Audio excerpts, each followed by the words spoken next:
مہینوں سے ہمارا گزر ہو رہا ہے، یہ حج کے مہینے ہیں۔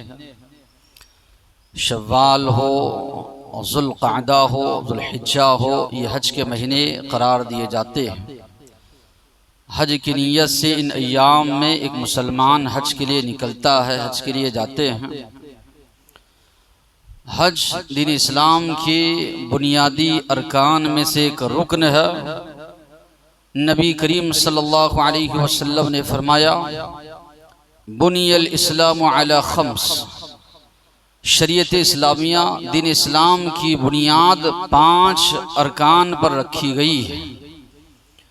پہلا رکن شہادت لا الہ الا اللہ، اس بات کی گواہی دینا کہ اللہ کے علاوہ کوئی معبود برحق اس کائنات میں ہے نہیں، اللہ ہی معبود برحق ہے اور محمد صلی اللہ علیہ وسلم اللہ کے بھیجے ہوئے رسول ہیں۔ اور نمازوں کی پابندی کرنا، اللہ تبارک و تعالیٰ نے اگر مال و دولت سے نوازا ہے، زکوٰۃ ادا کرنا، رمضان کے مہینے کے روزے رکھنا اور اللہ کے گھر کا حج کرنا۔ تو حج یہ بیت اللہ حج کرنا، یہ اسلام کی 5 ارکان میں سے ایک رکن ہے۔ اور دیگر عبادات، نماز ہمیشہ آپ کو پابندی کرنی ہے، رمضان کا مہینہ پاتے ہیں تو آپ کو روزے رکھنا ہے، جب جب زکوٰۃ فرض ہوتی ہے زکوٰۃ ادا کرنا ہے، مگر حج زندگی میں ایک مرتبہ فرض ہے۔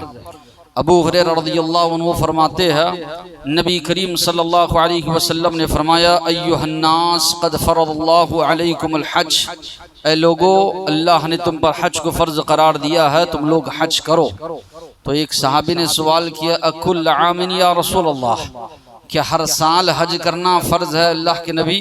اللہ کے نبی خاموش رہے۔ دوبارہ انہوں نے پوچھا، تیسری مرتبہ پوچھا، اللہ کے نبی نے فرمایا، لو قلت نعم لوجبت، اگر میں کہہ دوں ہاں تو واجب ہو جائے گا۔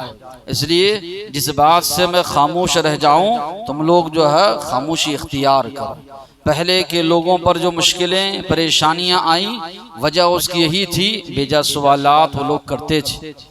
تو اللہ کے نبی نے فرمایا، اس حدیث میں وضاحت کی، زندگی میں ایک مرتبہ آدمی پر حج فرض ہے، اور ایک مرتبہ کرنے کے بعد دوبارہ ایک مسلمان کرتا ہے تو وہ نفل میں شمار ہوگا۔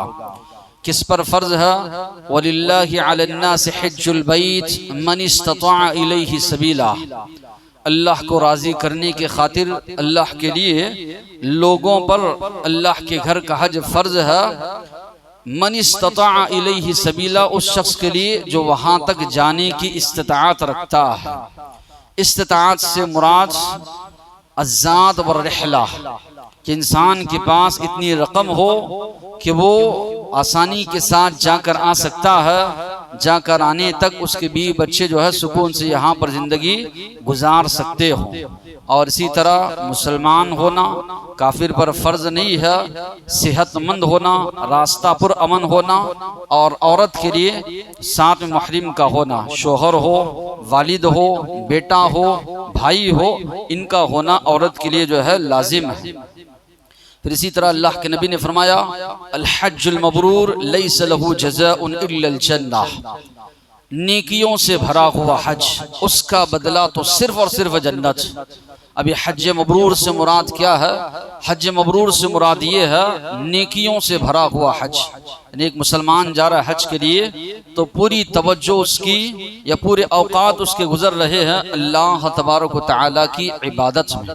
یہاں سے جب انسان ساری مصروفیات کو چھوڑ کر جا رہا ہے تو چاہیے کہ سارے کا سارا وقت یا زیادہ سے زیادہ وقت اس کا اللہ تبارک و تعالیٰ کی عبادت میں لگے، اس لیے کہ اتنا بڑا اجر و ثواب بتایا جا رہا ہے۔ الحج المبرور، نیکیوں سے بھرا ہوا حج، اس کا بدلہ صرف اور صرف اللہ کے نبی فرما رہے ہیں جنت۔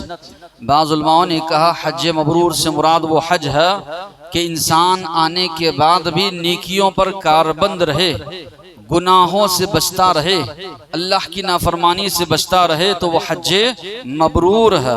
پھر اسی طرح عمر بن عاص رضی اللہ عنہ فرماتے ہیں، نبی کریم صلی اللہ علیہ وسلم نے فرمایا کہ میں اللہ کے نبی کے پاس گیا، پہلے یہ اسلام قبول نہیں کیے تھے، اللہ نے جب میرے دل میں دین اسلام کی محبت ڈالی، میں نبی کریم صلی اللہ علیہ وسلم کے پاس گیا کہ میں اسلام قبول کرنے کے لیے تیار ہوں۔ اللہ کے نبی جو بھی اسلام میں داخل ہوتا اس کے بیعت لیتے۔ اللہ کے نبی نے اپنا ہاتھ بڑھایا بیعت کرنے کے لیے، عمر بن عاص رضی اللہ عنہ نے اپنا ہاتھ کھینچ لیا۔ اللہ کے نبی نے فرمایا کیا معاملہ ہے؟ کہا اللہ کے نبی ایک شرط لگانا چاہتا ہوں۔ اللہ کے نبی نے فرمایا کیا شرط؟ انہوں نے کہا میرے سارے کے سارے گناہ معاف ہو جائیں تب میں اسلام لانے کے لیے تیار ہوں۔ اللہ کے نبی نے فرمایا اما علمت ان الاسلام یہدم ما کان قبلہ، کیا تمہیں معلوم نہیں اسلام قبول کرنے سے پہلے کے جتنے بھی گناہ ہوتے ہیں وہ سب کے سب معاف ہو جاتے ہیں۔ وَأَنَّ الْحِجْرَةَ تَهْدِمُ مَا كَانَ قَبْلَهُ، ایک مسلمان اللہ کی خاطر ہجرت کرتا ہے تو پہلے کے جتنی بھی اس کی گناہ ہے سب کے سب معاف ہو جاتے ہیں۔ وَأَنَّ الْحَجْ يَحْدِمُ مَا كَانَ قَبْلَهُ، اور اسی طرح حج کرنے سے پچھلے گناہ سارے کے سارے معاف ہو جاتے ہیں۔ تو معلوم یہ ہوا حج کرنے سے جہاں فریضہ ادا ہوتا ہے، حج کرنے سے جہاں مال بھی ایک مسلمان خرچ کر رہا ہے، مشقت بھی اٹھا رہا ہے، تو جہاں پر ثواب اس کو مل رہا ہے وہیں پر اس کے گناہ بھی معاف ہوتے۔